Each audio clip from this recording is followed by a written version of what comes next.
72.1 midnight. I'm Rick Mason, and get this. People around Raccoon City are whispering about animal attacks. What the f is this? Oh Missing hikers, folks acting not themselves. God damn it. Flashbang out! More midnight monster movie than 6 o'clock news, if you ask me. Alright, I can... Oh god. Alright. Oh my god, that's so gross. Ugh. Now the cops say it's nothing. Come on.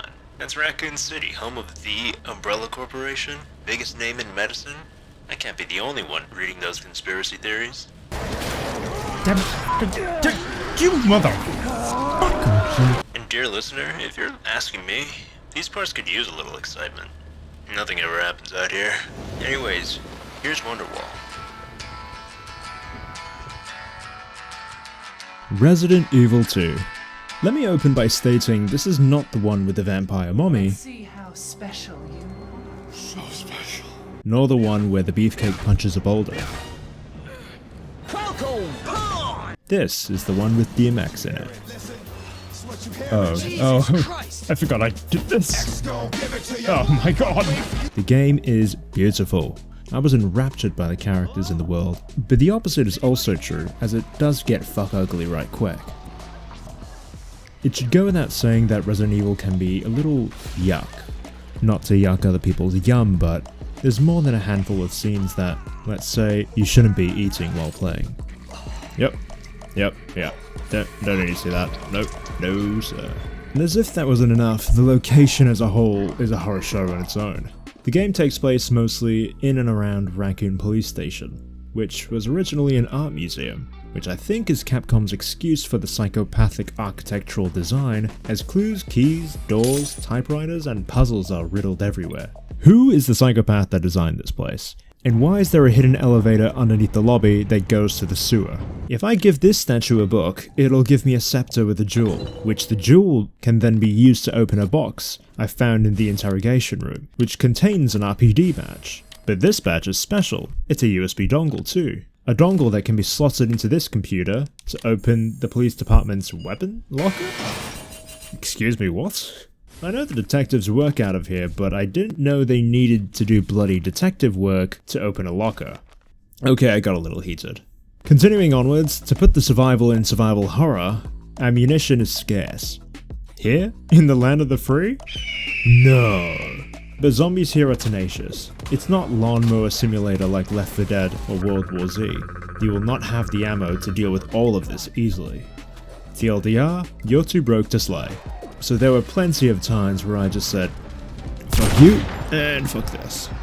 Which if you're new to the game, may happen often as these zombies feel like they're made of sponges. Combined with playing on controller, my gameplay wasn't exactly simple. Oh my god. Thank god. Oh, and just when you think you're getting comfortable, enter stage right, Mr. X. Uh-oh. Imagine doing a crossword puzzle in a library and then suddenly the rock in a trench coat stomps menacingly up to you with his own entrance music. Shit. Oh shit! Why is there a liquor in here? He's a constant in the game, precluded, at least in my modded game, by the very song you've been hearing. This is not edited, it's in-game. X going to give it to you. He's going to give it to you. God forbid this video triggers YouTube's copyright. And it doesn't stop there. There's a classic thriller zombies and tongue-based monsters that Nintendo surprisingly hasn't patented yet. Princess But She Do Bite, and my shits after Taco Bell. Now that's nasty. Basically, Raccoon City has a whole ass zoo of things that want you dead, except the raccoon. But don't get me wrong, you're not defenseless, running around solving puzzles with chess pieces, cracking safes all over the place, that contain weapon attachments perfect for your service pistol, for whatever reason, alongside many other guns that you just discover. Kind of build up an arsenal, but you're not exactly a lawnmower, more like a weed whacker. Yeah, so when I go this way, it'll happen... Wait. Alright. Ha ha. Fuck you.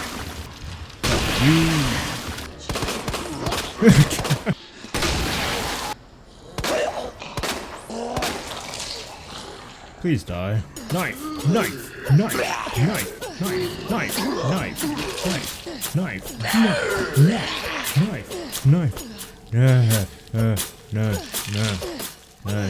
No! No! No! Wait, I think this one's already dead. Now to backtrack a bit, this isn't my first Resident Evil. I grew up with the movies thanks to my brother showing me the infamous laser hallway scene, and that stuck with me for a while. It wasn't the greatest introduction, but I grew up with the franchise nonetheless. They were great fun. My affinity for girl bosses may be rooted with Jovovich as Alice and Jolie as Lara Croft, now that I think about it. My early games were Resident Evil 5 and 6, arguably the least residential of the evils, but this year I finally tried Resident Evil 2 Remake, and it showed me why the grades are great. For myself. Ah, good plan. Wait, man, what you doing? I always do the driving. Wait, no, whoa. I remember that. What you remember is you used to drive that old busted joint. See, I drive the new hotness. Old and busted, new hotness.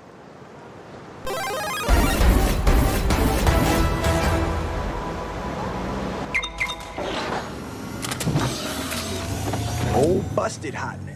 Resident Evil 2 proved it was the best-selling classic Resident Evil game, and now the remake is the best-selling game of the whole damn franchise, so I don't know what more to tell you.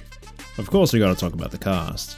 Leon, good as the Boy Scout Kennedy, Claire, biker girly Redfield, some other folk, and most importantly my wife. She's a handful, but I can fix her. Each character is so defined, it's no wonder they stay popular after all these years. The story itself isn't Oscar-winning, but it works perfectly as a horror game. Most normal people would leave the city instantly, but Leon? Nah. Rookie cop energy compels him to stay. Having completed the game and the B-side story, you get some well-deserved bonus features, the best of which is the introduction to Hunk.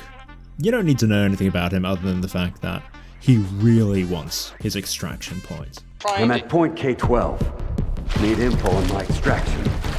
Guess there's no keeping down the Grim Reaper, huh? My extraction point. Relax, Mr. Reaper. Hunky Boy here is racing to his extraction point while conveniently hitting every part of the map you covered throughout the campaign. A time trial, or a speed run if you were like me and wanted to know where you ranked compared to everyone. I like to think I did pretty well. Resident Evil 2 doesn't need vampire mommies or boulder punching. It's tense, it's weird, but it's iconic and memorable. Jesus Christ. Seriously? Hello from the editing room. I just want to talk briefly on the puzzles in this game. You fucking kidding me? I'm not good at them. All of this is sped up a lot, so if you're as stupid as I am, you may just be a little stressed. I am so profoundly stupid.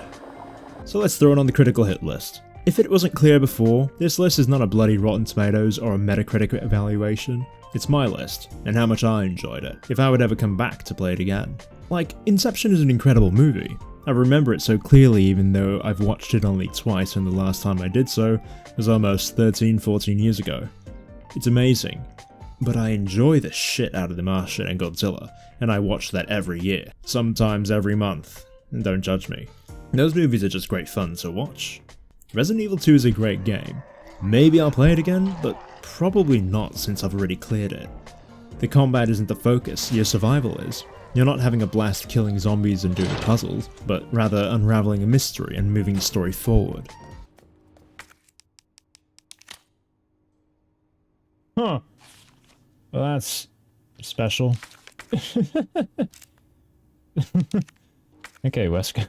I thought it'd be something meaningful. What the fuck? With that in mind, Resident Evil 2 obviously sits below Silksong. It's great, and an excellent starting point to Resident Evil as a whole, I like to think, provided you can stomach some yuck. I would have loved to talk more about the story, but I'd be spoiling a lot of it, so I like not to. Do hit me in the comment section if there's anything you want to recommend, or would like to hear my thoughts on. I like to reply to a lot of the comments. But that's that, and I'll see you lads later.